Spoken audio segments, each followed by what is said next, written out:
1 poin untuk memecahkan 100% win rate yang sedang dimiliki oleh EVOS. Yap, dan ini dia kalau gitu kita akan segera masuk ke dalam Lane of Dawn.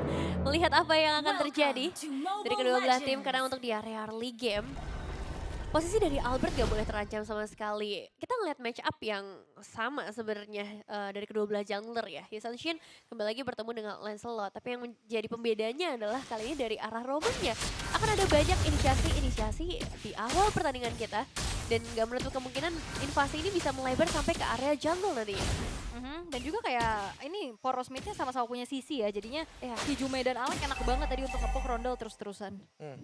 Perbedaannya paling di Inspire sama Rapture nih untuk kedua mid lanernya. Roundel memilih untuk Inspire, ada cooldownnya juga, ada mana regen. Sementara Hijume dia pengen yang burst. Dia ingin memberikan deal damage yang lebih pasti, terutama untuk di bagian early game karena Farsha akan lebih mudah untuk rotasi. Dutch yang bagus dari Roundel.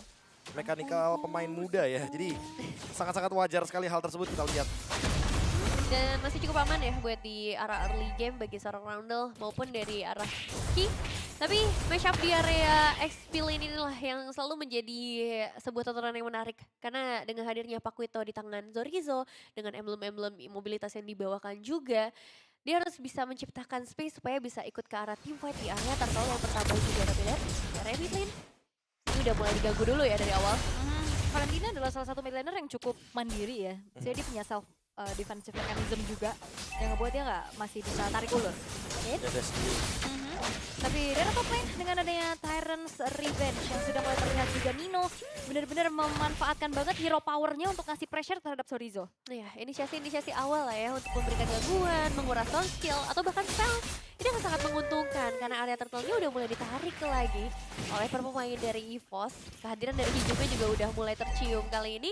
Ngebuat EVOS mungkin akan sedikit kesulitan untuk masuk. Wow, Erlan yang terkena pressure juga ya. Kita tahu bagaimana Kimi di laning, tapi di sisi lain dengan adanya Feeder Aspect juga terlihat Avatar of Guardian Curian dari Roundel, tapi Rine masih punya kesempatan untuk bisa mendapatkan turtle menjadi milik dirinya. Berhasil di-secure dengan cukup mudah karena nggak ada korban jiwa juga yang akhirnya berjatuhan sejauh ini dari 2 menit. Dan mungkin di bagian bottom lane, Flicker. Erlan terpaksa harus dikeluarkan Stormspell-nya walaupun in the end gak bisa juga untuk selamat. Setelah adanya pemain-pemain dari Alter Ego yang berotasi begitu cepat. Keuntungan early game lagi dipegang untuk Alter Ego. Wah, jauh banget sih. Ini terlalu banyak gold yang di skip sama Erlan. Even dia sekarang masih ada di level yang ketiga. Dan Ki yang berada di level yang keempat. Erlan dalam ancaman perbedaan gold yang akan terlihat sangat signifikan. Karena bermain dengan Ruby Gold Lane dan kalah laning ya. akan sangat berat untuk dirinya. Ya, tapi emang ini celahnya ya ketika menggunakan fighter di area gold lane dia akan cukup kalah untuk range apalagi berhadapan dengan seorang Kimi dan rotasi cepat sih. Itu ya jadi sumber masalah. Alter Ego bisa manfaatin arus di area semak-semak. Dan sekarang di area atas gangguan dari Albert akan langsung ditutup dengan hadirnya Rine. Iya, dan juga Nino ya tadi sempat keluar juga mencoba untuk mengeluarkan Curtain Skull-nya, tapi masalahnya juga ini Albert levelingnya masih cukup catch up loh. Dan kita juga bisa ngeliat untuk gold difference-nya, RV ini semakin mengejar sih. Jauh banget ternyata gap-nya bisa sampai menyentuh angka 1000 untuk kedua belah gold laner secara individual. Dan berarti outer side bottom lane bisa langsung dieksekusi. Ya, platingnya pun habis semuanya ya. Dari segi goldnya, benar-benar gold shield-nya tidak disisakan sedikit pun. Keuntungan yang berlipat ganda bagi RV. Perbedaan gold antar individual di gold lane 1.300. Oh, ini akan sangat menguntungkan bagi Alter Ego di early game. Iya, dan masalahnya adalah mereka juga cukup ke pressure di arah XP-nya. Jadi dua lane ini udah mulai didominasi oleh Alter Ego. Dan ketika dua lane-nya udah didominasi, akan semakin mudah buat mereka ngedapetin objektif-objektif utama juga. Seperti Turtle mungkin setelah yang satu ini melihat arus dari sungai yang sudah mulai bergerak ke area atas. Tapi apakah bakal diciptakan? Yap, charge dari Ki masih belum mengenai target yang diinginkan gak ya? Tapi di arah belakang dengan adanya kombinasi Feeder Ice Strike karena Curtain Skull mengikat Ki dan juga Roundel. Dua source ultimate yang cukup bisa menjadi informasi bagi EVOS. Tapi masalahnya untuk saat ini ada Ammo Vended yang tidak mengenai siapapun. Teamfight tidak terelakkan. Avatar of Guardian yang tidak mendapatkan siapapun. Tapi masalahnya Hijume di arah belakang. Terkena dengan double jab sehingga harus juga tumbang di tangan dari Zorizo. Tapi Rine yang berhasil untuk mendapatkan kembali Turtle dan Albert yang pun menghilang. Begitupun dari Ki yang dikejar-kejar terus-menerus. Tapi Flicker berhasil untuk dikeluarkan. Dimanfaatkan keadaan. Tapi masalahnya Alex sekarang sudah mulai terjebak. Damage-nya begitu besar. Sorizo tidak cukup untuk bisa menumbangkan Alex secara mudah. Wow, masih tidak tumbang untuk Alex yang bisa dibilang terlalu berani tadi masuk ke area turret. Dan sekarang ngebuat dari RV akan langsung bisa nge-secure satu outer turret di area mid lane. Alter Ego. Mereka semakin banyak pegang keunggulan. Sampai termasuk orange buff, Prof. Udah mulai diinvasi. Udah pasti ya. Mengambil semua keuntungan yang bisa didapatkan dari Alter Ego. Goldnya semakin jauh, lihat di menit yang kelima 4.000 gold lead. Even RV sekarang udah punya Sky Pierce dengan concentrated energy sebagai salah satu item pembukanya. Karena ya nanti lagi, kalau kita ngomongin soal efek dari Life Bane, Alec ternyata yang masih on the way menuju ke Dominance Ice. Sorizo. Wow, Sorizo. Solo kill. Solo kill Nino. Hero power yang berbicara. Ya sudah aku bilang dari awal, Alter Ego mendapatkan 3 hero power. Ada Lancelot, ada Cici, ada Gatot Kaca. Dan Nino sangat kuat sekali untuk ngomongin laning di EXP. Makanya aku bilang matanya di EXP lane. Karena ini akan menarik. Nino akan sangat strong sekali. Bener-bener dikasih strong lane. Semua rotasi dari Rine menuju ke EXP. Dan sekarang lihat Nino. Berbeda 2 level. Lawan Albert. Pedro Strike mencoba untuk menzoning pergerakan dari Erlan juga. Dan membuat akhirnya RV bisa mendapatkan turret. Tapi masalahnya di lini atas Nino. Yang menjadi bulan-bulanan atas 4 pemain dari EVOS dan Rine. Akankah untuk maju? Tapi sepertinya tidak. Karena bottom lane Erlannya betul-betul diganggu. Dan Holy Defense di menit ke-6. Wah. Udah ke-trigger. Kayak kehilangan Nino, tapi mereka dapetin Holy Defense menit ke-6. Aku rasa itu tetap jadi keunggulan buat Alter Ego sejauh ini. Dan menuju ke area Turtle juga.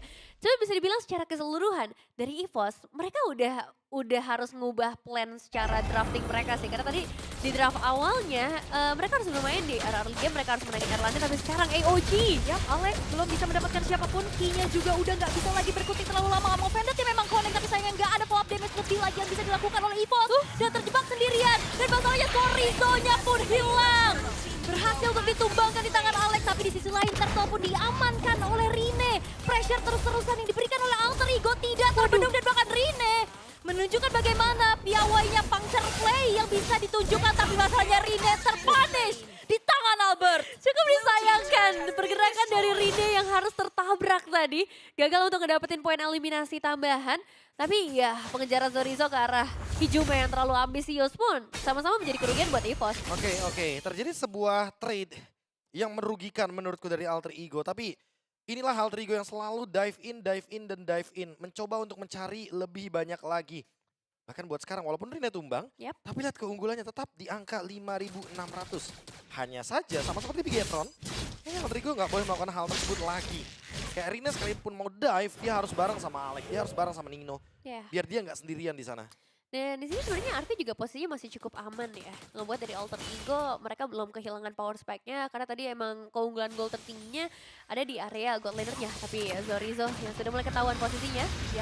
Again ya diusir mundur, tapi si Rizzo masih juga menahan flickernya dengan cukup disiplin, nggak terlalu terburu-buru. Dan juga nggak berhasil nih untuk diberikan kejutan oleh Alter Ego. Harus lebih sabar lagi untuk kedua belah tim. Tapi berbeda nih di bagian bottom lane. Karena 3 menghadapi 1 pemain mungkin bisa jadi masalah bagi seorang Nino kalau misalnya terlalu jauh ke bagian depan. Dan ya mereka juga menyadari adanya pergerakan dari Alter Ego. Oke, ada ancang-ancang dari Ki, masih bisa belum mendapatkan siapapun juga. Tapi di sisi lain ada yang terjebak, Roundel-nya pun tak berkutik. Rine punya damage yang cukup besar dan Ki-nya dipegangin terus-terusan. Di arah belakang, Federal Strike juga memfollow up damage 3 RV. Dengan Sky Piercer-nya yang juga sudah menyala. Mengakibatkan akhirnya secara total sekarang EVOS kehilangan 3 pemain mereka. 3 pemain yang cukup krusial jelas karena hanya menyisakan Albert Sorizo. Sementara Wavinin di area mid lane akan memecahkan Holy Defense lagi, bro. Wah ini benar-benar di bawah menit 10 Holy Defense seolah percuma bagi teman-teman dari Alter Ego. Mereka tinggal mendorong bersama dengan Lord. Mereka bakal merge dari area mid atau bahkan bottom lane. Dan tinggal menunggu eksekusi seperti apa yang akan dibawakan oleh Alter Ego. Karena kalau ngomongin high ground, EVOS tidak memiliki marksman yang pure basic attack. Dia mengandalkan Yishun Shin. Dan kita tahu sendiri Yishun Shin mengalami nerf memang kemarin. Tapi berbeda dengan Lancelot. Yang dimana growth HP dari Yishun Shin ini yang ternyata diubah konsep mainnya. Sehingga mau tidak mau untuk menunggu Yishun Shin spike, menunggu ke level yang lebih tinggi lagi. Hijume. Enggak, cuma engage doang. Terbang doang. Tapi Key-nya juga belum dapetin momentum sama sekali loh. Nah itu tuh, bahkan gak cuma Ki ya, di sini ada Erlan juga yang aku harapkan bisa menciptakan momentum karena dia punya I'm Offended. Tapi dengan perbedaan 8.800, setiap inisiasi tuh pasti mikir sejuta kali lipat lagi. Apakah itu bisa dieksekusi? Kita lihat sekarang. Forsil setelah terlihat Traction Pulse-nya connect menuju ke arah seorang Key. Tapi dengan adanya Lord yang masih coba untuk dikawal oleh Alter Ego perlahan-lahan mengetuk. Adanya base turret yang dimiliki oleh EVOS. Satu base turret yang tengah berhasil dihancurkan dan sekarang berfokus lagi menuju ke arah bottom lane. Tapi tidak akan di follow up lebih lagi karena EVOS mereka masih kokoh dengan adanya 5 pemain mereka untuk bisa melakukan defensif. Menunggu ke arah wave yang selanjutnya, tapi mereka mungkin gak akan terlalu jauh kali ini mencari kesempatan dalam kesempitan. Karena pemain dari EVOS juga udah mulai sesak posisi mereka. Roundel, Erlan yang akan dipasang. AOG connect menuju ke arah seorang Key. Tapi masalahnya Alex juga menahan dia yang cukup besar. Offended-nya connect. Membuat dari Alex kali ini berhasil untuk dipunish juga. Tapi Rine mencoba untuk mundur lagi dengan adanya Phantom Execution. Tapi EVOS mereka kehilangan 2 pemain mereka. Tapi itu juga menandakan Alter Ego yang kehilangan Alex. Mereka agak sedikit menurun dari segi powernya sehingga masih belum bisa melakukan end the game. Ini berat banget gak sih bro buat Erlan? Satu tarikan dibayar nyawa berarti. Iya, masalahnya juga trade-nya nggak selalu sepadan ya, kayak 1 tukar 2. Dan di sini EVOS lagi-lagi dirugikan. Bahkan Sorizo mencoba untuk maju ke depan. Targeting menuju ke seorang Arfi. Tapi masalahnya lihat damage-nya terlalu besar dari Rine. Roundel yang hilang begitu saja. Base turret bottom lane berhasil untuk juga didapatkan oleh Alter Ego. Dan Blade Armor yang udah ada tangan dari seorang Alex akan ngebuat semuanya jadi jauh lebih sulit. Damage dealer utama dari EVOS yang jelas untuk sekarang ada di tangan di Sunshine dari Albert. Akan berat banget posisinya karena di arah yang lain kita ngelihat Valentina yang masih terbatas juga secara itemizations yang dia pegang dan mereka udah harus bergeser dari mode ofensif menjadi mode yang sangat defensif. Wah, masalahnya 10.000 gold. Mau defensif seperti apa juga akan sangat sulit sekali. Dan Key. Wow, Key harus mundur. Traction Pulse-nya kena tapi tidak berhasil untuk bisa membuat dari Key-nya berubah posisi. Masih bisa dihindari dengan cukup baik. Tapi 10.700 gold lead yang dipegang sama Alter Ego ini sulit untuk bisa ditanggulangin sama EVOS. Mereka hanya defensif untuk membeli waktu saja. Berharap nantinya Albert bisa menjadi eksekutor karena lihat baru 3 item. Terlalu jauh juga sih untuk Aduh. mengejar hal tersebut ya. Dimana Rine-nya sudah selesai juga dengan Malefic Roar. Dan sebenarnya Nino, dia udah punya Hunter Strike. Ya, mau menuju ke arah mana dari seorang Ki? Jauh. Nggak kena sepertinya, tapi Flicker terlalu jauh dari jangkauan karena Nino dan juga Alex memisahkan pemain-pemain dari EVOS dan Henki. Harus hilang begitu saja Flicker. Dengan adanya Feeder Ice Strike membuat juga dari Rounda berhasil untuk dieliminasi. 11.500 gold lead yang dipimpin oleh Alter Ego. Mereka nggak terlalu gegabah. Mereka fokus untuk bisa langsung mengambil objektif berikutnya yaitu Lord. Tapi untuk mereka. Masalahnya mereka masih punya 2 wave minion yang berjalan dari area mid lane dan juga di area bottom lane. 5 berbanding 3 pemain dan akan langsung masuk. Oke, Traction Pulse again. Unstoppable didapatkan oleh Arfi dan kali ini Sorizo-nya sendirian. Begitu dari Albert versus dunia yang akan mencoba melakukan defense untuk EVOS. Fokus ke arah base dan Alter Ego menyamakan kedudukan. 12.500 perbedaan gold yang sekarang terjadi. Dominasi di game pertama dibalaskan dengan dominasi di game yang kedua.